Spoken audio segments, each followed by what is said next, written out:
Our next guest has been named one of the most successful songwriters of the 20th century. Where am I? With recognizable hits like Pat Benatar's "Love Is a Battlefield," also one Tina Turner's "The Best," simply the best. That's right, and now she's turning a page in her career by taking fans back to the go-go 80s. Oh, yes. Big hair, Yes. extra large Yes. egos, although that's still in this, it's that the egos have carried over. Yeah. Wild parties, widely popular music videos. In her new book, I Am the Warrior, My Crazy Life, writing the hits and rocking the MTV 80s. I love that title, and I love our guest even more. Joining us this morning, singer-songwriter and now author Holly Knights. Thank you so much. Thank you for having me. That was a mouthful. Let's get straight to it. Okay. You grew up right here. I did. I'm a native New Yorker. Native New Yorker. She's a Upper native East Side, New Yorker. Manhattan. Upper East Side, Manhattan. Okay. Did you always know you were going to get into music? Yeah, I did actually. I started piano when I was 4, and I took classical piano for 10 years. Music was always my first language, and then I discovered rock music, and the louder the better, and that changed the course into a different direction, because originally my mother was grooming me to be a concert pianist. Oh, wow. Just took a hard left there. Right, yeah. Right. I love it. Now, you also give a lot of credit to MTV. Absolutely. So please explain. Well, the book is centric on that period because it was a very special time that I don't think a lot of things have been written about it. And I was an insider in as much as I wrote for a lot of different artists, so they were showing a lot of my videos, and so I have a lot of good stories. You know? I can only imagine. Right. So, as my copy editor said, this is my love letter to the 80s. It's very nostalgic, and you know, I'm very honest. There's some raw moments and stuff, and how I became a songwriter, and that whole journey. And my hope is that people that read it, that were there growing up, that, you know, a lot of them say it was the soundtrack to their lives, or they remember something that happened when this song was playing, or this song, or maybe even say "Love Is a Battlefield."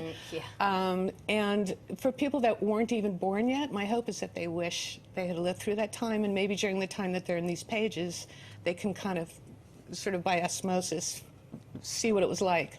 Let me tell you something. When I was 12 and I heard "Love Is a Battlefield," I sent a note that said "Love Is a Battlefield" to Matthew Sheehy at PS 83. Oh what did I? So yes, you were the sound. What did you do? What did you do, Matthew? But it just, you hit it, right? Because there's an entire generation, I think, that really did live through that, through MTV, and we felt like the musicians were talking to us.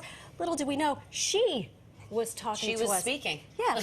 Classical piano songwriter. How'd that happen? Well, music is music. You know, I still play classical music. I absolutely love it, but I also love hard, edgy music. I was sort of a rebellious teenager at that point, so, and I was a bit of a tomboy, so before I became a songwriter, I was in a rock band, and my only dream was to be a rock star. You know, not because I wanted to be so much rich and famous, but because I just wanted to play the music that I wanted to play, and I wanted to have some sort of platform for that. And as I was in this band, everybody was writing, and I thought I would just try writing. I'd never sort of done it before, so I kind of stumbled into it and sort of realized that I was actually pretty good at it.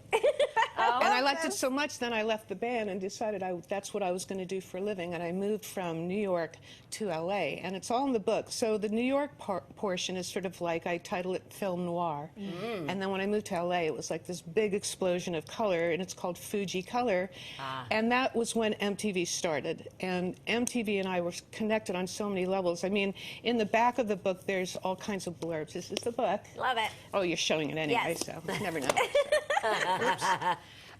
No, but all the original MTV VJs wrote fantastic blurbs about how MTV and I were so connected, and it wouldn't have been the same without me, which was amazing that they were so complimentary. And it just really validated the fact that I was there, and I worked with lots of people, whether it was Kiss, Bon Jovi, Aerosmith, Rod Stewart, Pat Benatar, Patti Smythe.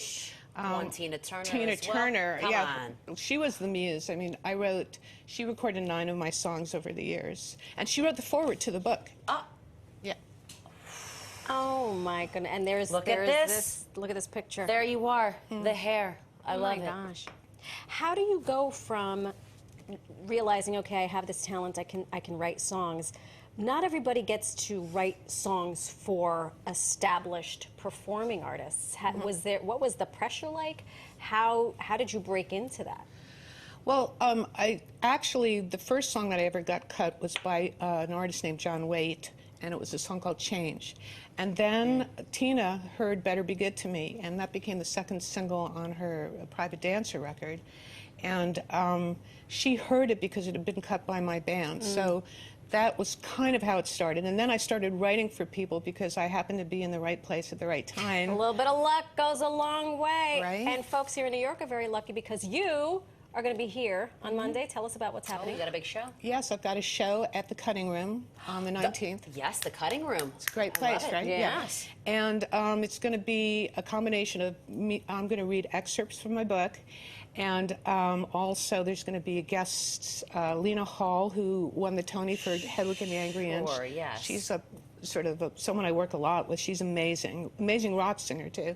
And Patty Smythe, the OG for the Warrior, is going to come and sing the Warrior. Holy smokes! Well, And I'll be selling books at a discount. I'll sign them and everything. Signed copy. And I'll be singing too. I'll be doing the best. And What? Love Is Hold on, let me Battlefield. see what's happening on the 19th. it's Monday. I It's gotta Monday. figure out what's happening. And if you want a copy of the book, okay, you can pre-order the copy of I Am the Warrior, My Crazy Life, writing the hits and rocking the MTV 80s by Holly Knight on Amazon.com and BarnesandNoble.com as well. Holly Knight, what a real privilege to speak to you. Thank you, Thank Marisol. you. Thank you, Yes, Alex. so lovely to meet you. Thank you for being with us. Girl